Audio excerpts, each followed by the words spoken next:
There's been a lot of speculation going around Hersheypark, not just this year, but years prior, about the fate of Tidal Force at the park. The question is, will it survive the next 5 years? If you would have asked me that question a year ago, I would have said, yes, Hersheypark is removing Tidal Force and adding a B&M dive. There's no doubt in my mind.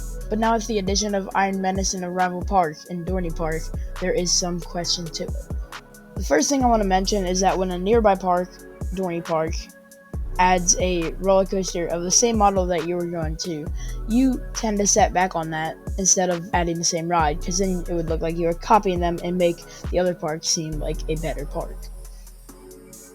Which you would not want, because then more customers will go to the other park and you get less money to make more rides.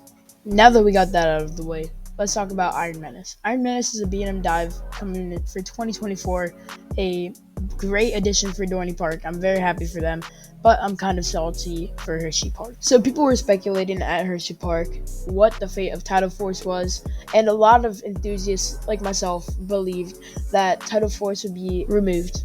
And I wouldn't be that sad, because Tidal Force is an aging water ride, which is an icon for Hersheypark. Do not get me wrong.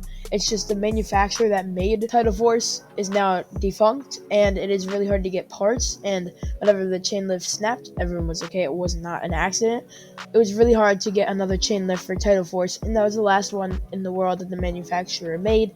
So Tidal Force is on its last straw at Hersheypark. But what helps Tidal Force's case is that Iron Menace just recently opened in Allentown, Pennsylvania, which is a massive competitor to Hersheypark, like I said earlier in the video. And Iron Menace is like fueling Tidal Force's lifespan by at least 2 years, because Hersheypark doesn't want to directly copy Dorney Park, because that would be kind of a bum move, and then more customers will go to Dorney Park, like I said earlier in the video as well. And Tidal Force is kind of relying on Iron Menace to stay alive. So when will Hersheypark get this coveted dive coaster? I think this will happen in 1 to 2 years' time. I think it's going to happen pretty soon, and I strongly believe that's going to be Hersheypark's next coaster. As I've said before, Tidal Force is really outdated and needs a replacement in Hersheypark. Don't tell my mom I said that. She loves Tidal Force. But Hersheypark needs to have a B&M dive. It's basically the only thing missing in their collection. If they add a B&M dive and maybe an Intimate Blitz, this could be a top 3 park, even up the runs of Cedar Point. Yes, I said it. Thank you all so much for watching. I know this was a shorter upload. I really want to get this video out because I'm really late on it already. Thank you all for watching, and have a Hersheypark Happy day.